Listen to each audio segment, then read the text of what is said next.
Gentlemen, gentlemen, who came in? That's a little Three Stooges humor for you. Have I got a game for you guys? This one was crazy. Check this out. This was your BLITZ Chess special.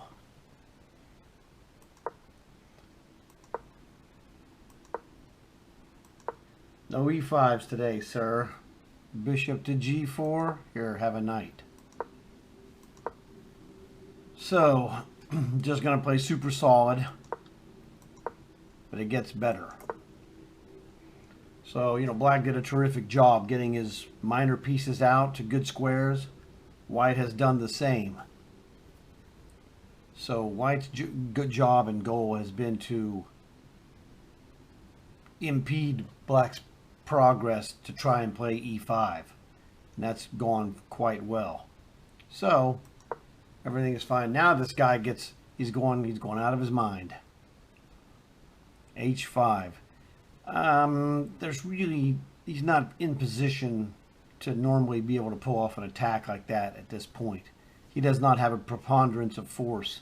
And White's playing of f4 makes defensive moves like rook f2 and knight f1 easy, so his defense is going to be much easier. So h5 really is not that great of a move. It's not terrible, but hey, it is a 3-minute game, so if you make a mistake, you get stomped. So it's not horrible. In a practical sense, it's a good move.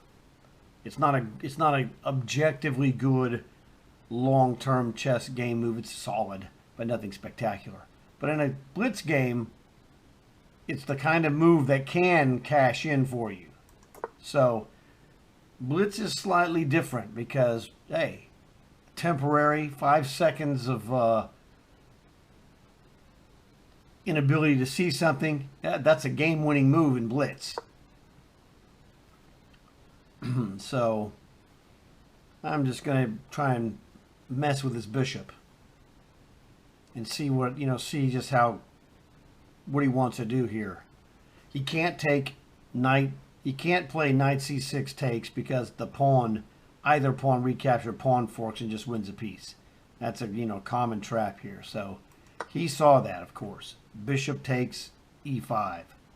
So f takes e5 gives me the file for my rook, which is what, it was the concept he was hoping for Black, by playing h5. I'm getting all of it. He got half of it. He got half of what he wanted. I got all of it. So, he's looking at this retrospectively after the way this game went. He probably thinks, I probably should have gone knight to h7 if he wanted to, stay active. Or, he can go knight e8, knight g8, or knight h7, or knight e4. He chose the worst one of the four. This is literally the worst move he could make with his knight. Now, it's not horrible, but it is going to drop a pawn. And the positional ramifications after the dropping of the pawn make his attack less good, not more. Well, I can't say more good because that's improper. But sometimes it counts. Well, you know what I mean. So, bishop takes e4 gives my white squared bishop an excellent post. Now his knight can't move because it's checkmate on b7. My bishop is now guarding g2 for free. I'll take it, man. I'm telling you. I can't complain. That bishop could not be on a better square. I mean, White's light squared bishop on e4, that's one of the probably top 3 squares you could be on, with c4 and d5 being the other two. So, what did he do? I don't remember. I think he played, yes, he played f5. Well, this philosophy that he's engaged in is you know what, I'm going for the kingside attack. Now, he does have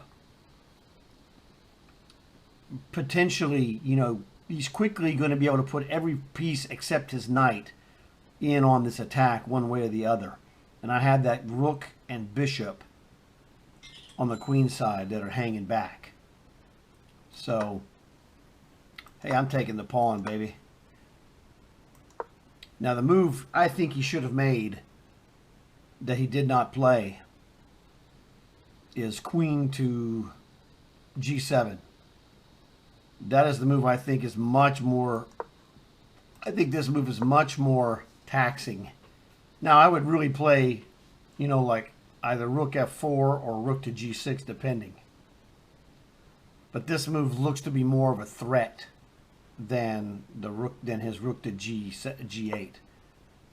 I mean, I can see that move, but now I just play bishop here because now if he plays queen attacks my rook, I just double.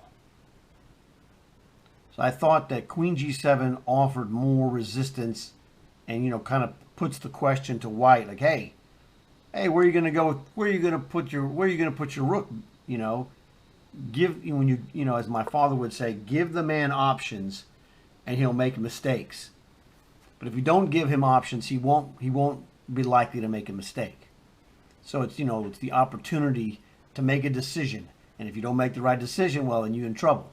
So you see now he's going with this concept of this pin on the G pawn. I'm like, dude, I got a bishop right there. You're not threatening anything. He thought that he was, and brother, do I have the a present for this guy? So this is a really good position to show you, you know, how to defend your king side. So I doubled, you know, I'm expecting queen g7. I mean, come on, we all could see it's coming. I was like, you know, I didn't even think he could play this move because it wouldn't be successful, and I was correct. But I was shocked when he played it for, you know, a handful of seconds. I'm like, yeah, I'm just taking it, man, whatever. You know, my spidey senses say that you're not going to work because I got rook f1. I'm going to play rook 1 to f2. Ooh, that's supposed to impress me? Guess again. So this gives you the chance. What are you going to play? How would you defend your king side? You know, running like a coward, king to f2 could conceivably work. You know, you could actually play king f2, rook takes bishop, check, king e1, and because he's got a white squared bishop, you're safe. There's really not a problem. You're not going to lose this game. So, but I'm greedy. You know, I'm the kind of guy that takes free bishops and cashes them in. He gave me a free bishop, you know, or he gave me a rook, whatever. I'm going to cash this in if possible. Crunch. You know, the math just does not work out in his favor. He's got two attackers on G2. I've got two defenders. He's going to put a third attacker on there, but it doesn't quite work. But it is somewhat scary. That is a great move. But this is one of those things where he saw far enough in advance that he can, you know, make all these attacking moves. I saw one move further. And that's the thing. When you have chess player versus chess player, in every case, except when it's a draw, one guy sees one move further than the other guy does. And that guy who sees that one extra move further is the guy who almost always wins the game. So, I'm like, dude, you can't play. The order of attack is wrong for him. He cannot play queen takes. Well, I mean, he can, but it just fails. You know, he needs to have his queen last, not first. If it was reversed and he could play rook takes bishop check, then I couldn't take it. Rook takes rook, queen takes rook would be mate. So, but queen takes bishop, rook takes queen, rook takes rook check, and I go king h1, and I Nelson him, you know, like this. He doesn't get squat. So his order of attack is what stops his otherwise brilliant idea. So he plays bishop takes. I'm like, well, I can't take it. Obviously, I'm going to get checkmated. But you might want to pause the video and see what I played. There's a bunch of good moves for white. So figure out what you would do here in this position as white. And we'll be right back. And we're back. Okay, now, what move did you see? Hopefully you saw, there's like a couple of great moves here. Actually more than two, probably three. Well, actually, I guess it's just two. Okay, well, here's one of the moves. This move is a cruncher, because this adds that third defender that he can't do anything about because his order of attack is wrong. This is what stopped him.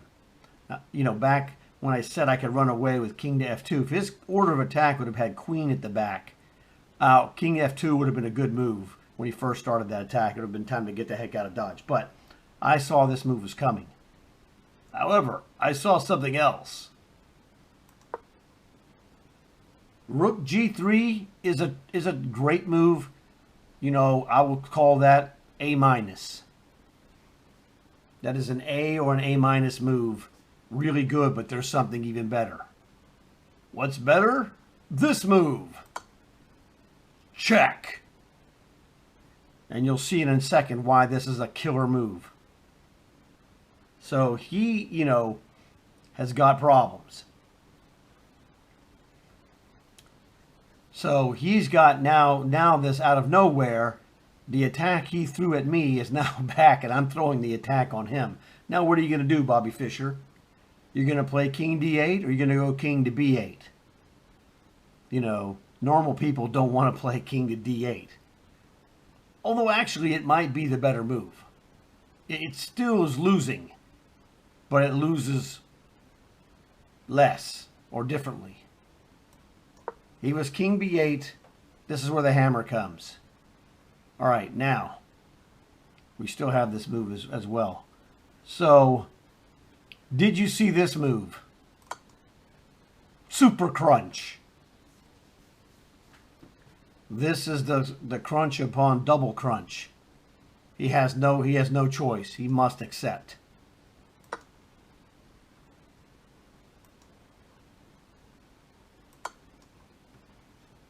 And mega crunch. There's nothing he could do. He can put the knight in there, and I'll just take his queen, and he's annihilated. He is just absolutely annihilated. This is what happens.